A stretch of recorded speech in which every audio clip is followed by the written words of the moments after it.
Bonjour à tous, ici Liv et dans la vidéo d'aujourd'hui, je vais vous parler des dernières heures d'Angela Wrightson, une femme d'une quarantaine d'années, très seule et qui a été torturée à mort par deux adolescentes. Elle aurait supplié qu'on la laisse en vie, pour l'humilier encore plus, elles l'ont complètement déshabillée. On la voit pour la dernière fois vivante sur une caméra de surveillance. 999, police emergency.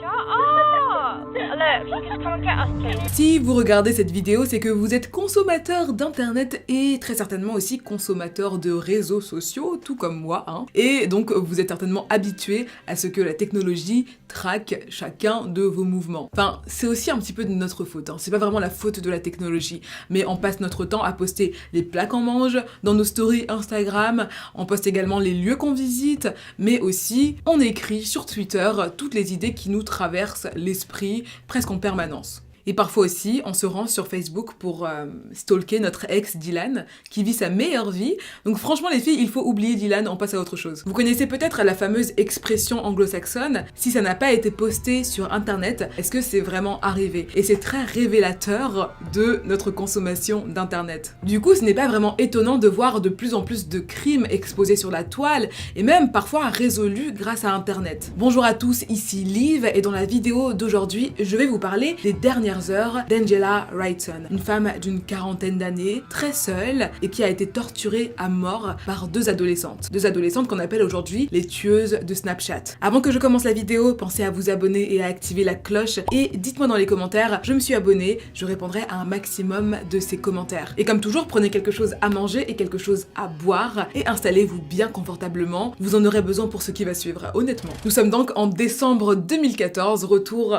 j'étais jeune en 2014, dans la ville de Hartlepool, en Angleterre, plus précisément dans le nord-est de l'Angleterre. La ville de Hartlepool est une ville côtière, elle se situe au bord de la mer du Nord. En été, les habitants les plus courageux trempent leurs petits pieds, leurs petits petans dans l'eau, mais en hiver, les températures peuvent être vraiment rudes et glaciales dans cette petite ville. C'est à Hartlepool que vivent Olivia et Jasmine. Ce sont des noms d'emprunt qui leur ont été accordés par la justice, je présume, car on ne sait rien de leur apparence physique ni de leur identité, pour des raisons évidentes, elles étaient mineures au moment des faits. Olivia a donc 14 ans et Jasmine a 13 ans. Elles sont donc très jeunes et comme la plupart des jeunes filles de leur âge, elles sont accros aux réseaux sociaux. Elles passent toute leur journée à poster sur Instagram, sur Snapchat plus particulièrement. Si elles ne postent pas 5 minutes sur Snapchat, il y a un problème, c'est que quelque chose s'est passé. Mais il faut savoir que pour ces deux jeunes filles, les réseaux sociaux sont aussi une forme d'échappatoire. Elles sont loin d'être insouciantes, elles ont eu des vies très difficiles, elles ont toutes les deux été beaucoup maltraitées par leurs parents biologiques. Et donc en 2014, Olivia vit dans une sorte de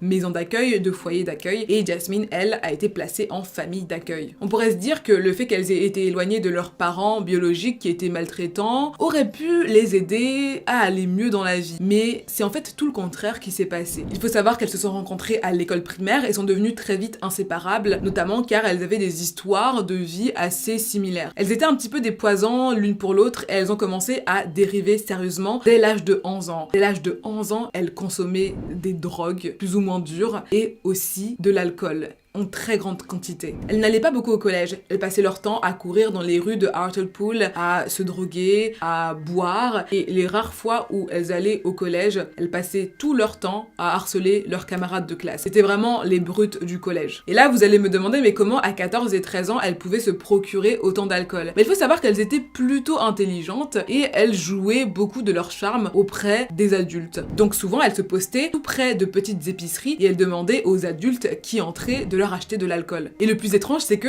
certains le faisaient, même beaucoup le faisaient. Bon, et c'est comme ça qu'elles ont rencontré Angela Wrightson.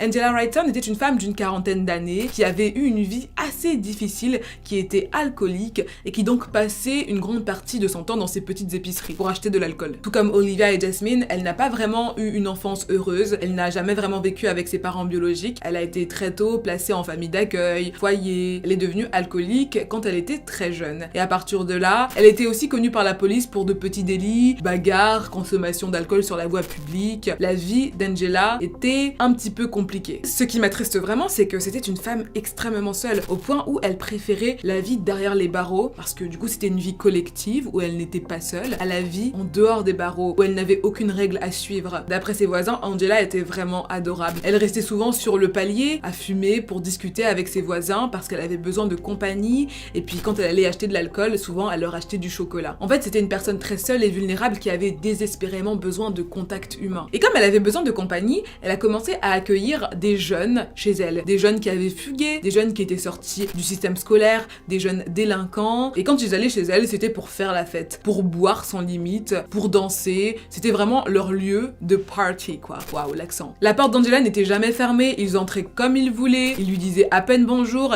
et pour la remercier, en plus, ils lui volaient des affaires, ils lui volaient de l'argent. Mais elle était tellement naïve et elle avait tellement besoin de ce contact qu'elle les accueillait toujours à bras ouverts, et en plus, c'était à elle d'aller acheter de l'alcool pour ses mineurs. Ils arrivaient et ils lui disaient bon, Angela, c'est bon, tu vas nous acheter de l'alcool, et elle y allait. Vous l'avez compris, c'était une femme fragile dont on pouvait profiter facilement, et Olivia et Jasmine l'avaient elle aussi bien compris.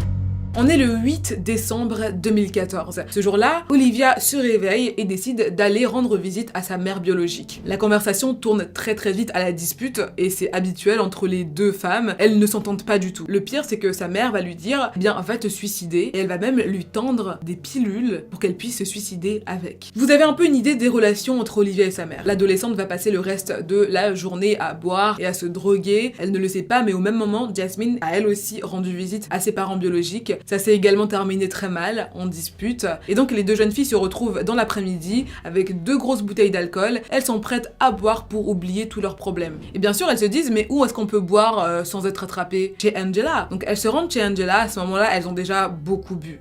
Elles ne toquent même pas, la porte est toujours ouverte de toute manière. Elles pénètrent dans la pièce, elles s'installent, elles discutent un petit moment. Elles ne parlent même pas vraiment à Angela. Elles prennent aussi quelques photos sur Snapchat, bien sûr, qui était leur réseau social de prédilection. Et puis finalement, vers 7 heures, elles exigent qu'Angela aille leur acheter plus d'alcool. Elles ont fini des bouteilles d'alcool d'environ 2 litres en à peine quelques heures, quoi. Elles avaient besoin de beaucoup plus d'alcool, elles voulaient faire la fête. C'est ce qu'Angela fait, elle va acheter de l'alcool. D'ailleurs, on la voit pour la dernière fois vivante sur une caméra de surveillance de cette épicerie. Et puis voilà, elle retourne à l'appartement. Entre 8h et 9h, Jasmine poste cette photo sur les réseaux sociaux. On voit les deux jeunes filles au premier plan, leurs visages sont bien sûr floutés, et à l'arrière-plan, on voit Angela, qui n'a pas l'air du tout heureuse et qui a l'air d'avoir des blessures sur le visage. Son visage a l'air un petit peu gonflé. Et ce n'était que le début de l'attaque. Au cours des heures qui suivent, les deux jeunes filles vont frapper Angela. Et elles prennent un grand plaisir à la frapper. Elle devient comme leur punching ball, un moyen de relâcher la pression de la journée. Parmi les objets avec lesquels elles ont frappé Angela, on retrouve une télévision, une imprimante, un pied de table, une bouilloire, une pelle et aussi une planche en bois dans laquelle se trouvait une vis. Donc pendant des heures, Olivia et Jasmine torturent Angela. Elle la frappe et quand Angela rampe pour se cacher, elle rigole. Pour elle, c'est hilarant. Malgré cela, au bout de quelques heures, Angela est toujours en vie. Vers 23h, 2 amis d'Angela se présentent devant sa porte. C'était des femmes avec lesquelles elle avait l'habitude de boire et donc elles étaient venues tout simplement pour boire avec Angela. Elles ont toqué aux fenêtres, aux portes, ça ne répondait pas. Et à ce moment-là, Olivia et Jasmine étaient toujours à l'intérieur de l'appartement. Et du coup, elles rigolaient à moitié, elles essayaient de se cacher et à un moment, elles ont couru dans la salle de bain et elles ont fermé la porte à clé. Une des femmes a décidé d'appuyer sur la poignée et bien sûr, l'appartement d'Angela était ouvert en permanence et elle a dit à l'autre femme « Mais viens voir ça, l'appartement d'Angela est complètement saccagé. » La deuxième femme lui a dit « Franchement, je m'en fous. » Et elles sont toutes les deux parties. Le pire, c'est qu'à ce moment-là, la pauvre Angela était toujours vivante. Peut-être que si elles étaient entrées dans la pièce, elles auraient pu la sauver. Après 23h, Olivia et Jasmine décident de quitter l'appartement. Gardez en tête le fait que leurs vêtements sont pleins du sang d'Angela. Vraiment, elles sont couvertes de sang. Mais elles décident quand même de retrouver une amie qui les questionne immédiatement sur l'état de leurs vêtements. Et elles essaient un petit peu de noyer le poisson. Elles lui demandent de ne pas poser de questions. Et donc, elles passent une petite soirée entre amies, sans remords. Vers 2h du matin, après leur petite soirée, elles décident de repartir à l'appartement d'Angela. Ce n'est absolument pas pour la sauver, pour savoir si elle est toujours en vie, elles veulent l'achever. À ce moment-là, elles ont déjà bien dégrisé, elles ne sont donc plus ivres. Elles sont en toute possession de leur capacité intellectuelle. intellectuelle. Les caméras de surveillance prouvent que les adolescentes sont restées dans l'appartement environ 2 heures, à partir de 2 heures du matin. Et c'est à ce moment-là que Angela a perdu la vie. On parle là d'un déchaînement de violence. Elle essayait d'échapper à ses assaillantes, mais les 2 jeunes filles étaient bien plus fortes qu'elle. Il faut savoir qu'Angela était assez petite, assez mince,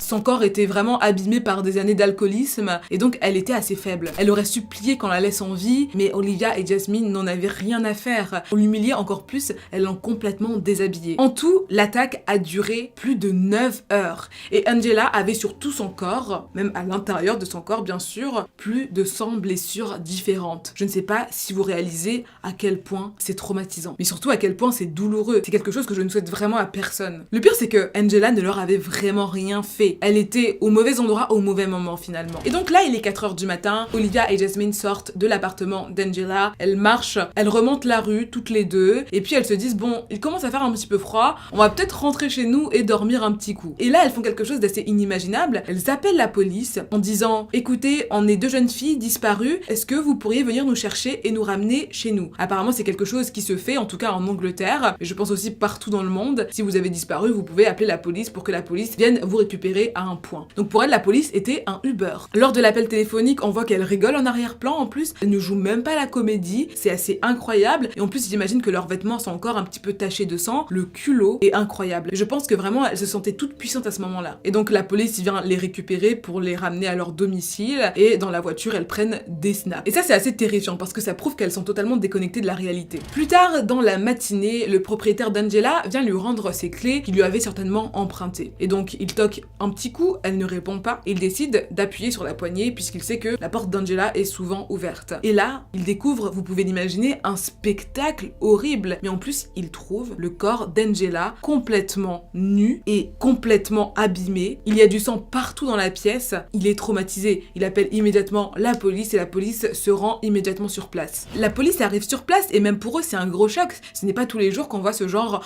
de carnage à Hartlepool. Ils comprennent par les traces de sang qu'Angela a essayé d'échapper aux assauts mais sans succès. Et puis surtout, ils trouvent des traces de peau et de sang un peu partout dans l'appartement. Plus tard dans la journée, Olivia et Jasmine expriment leur intérêt pour le meurtre. En tout cas, elles en parlent avec les gens de leur entourage. Olivia en parle avec son éducateur et Jasmine en parle avec des amis. Après les personnes qui ont vu Jasmine ce jour-là, elle était assez silencieuse, un peu tremblotante, et elle a envoyé un message à un de ses amis pour lui dire « Je suis sûre qu'on va m'envoyer au trou ». Et les 2 jeunes filles sont arrêtées le jour même. Lors du procès qui s'est tenu à la cour d'assises de Leeds, les 2 jeunes filles ont totalement nié le meurtre. Par contre, elles ont admis avoir tué Angela involontairement. Elles ont invoqué finalement l'ivresse comme la raison principale de ce meurtre. Le 6 avril 2016, les 2 jeunes filles ont été reconnues coupables de meurtre et le lendemain, elles ont été condamnées à un minimum de 15 ans de prison. Et donc le 4 février 2021, c'est vraiment tout récent, la haute cour a statué que les 2 auteurs devaient bénéficier de l'anonymat à vie pour ne pas compromettre la poursuite de leur réhabilitation. Pour moi, cette histoire est extrêmement triste parce que finalement, Angela a été abusée par le simple fait qu'elle avait besoin de compagnie. Elle avait besoin d'être entourée et c'est cette chose-là qui a causé sa perte. Que pensez-vous de cette condamnation? Est-ce que vous croyez à la théorie de l'ivresse? Pour moi, elle est un petit peu tirée par les cheveux, mais je lirai tous vos commentaires et je répondrai à un maximum de vos commentaires. Encore une fois, si vous n'êtes pas abonné à la chaîne, n'hésitez pas à le faire dès maintenant. Vous trouverez également tous mes réseaux dans la barre d'infos si vous voulez me suivre ailleurs que sur YouTube. Je vous retrouve la semaine prochaine, même jour, pour une nouvelle vidéo.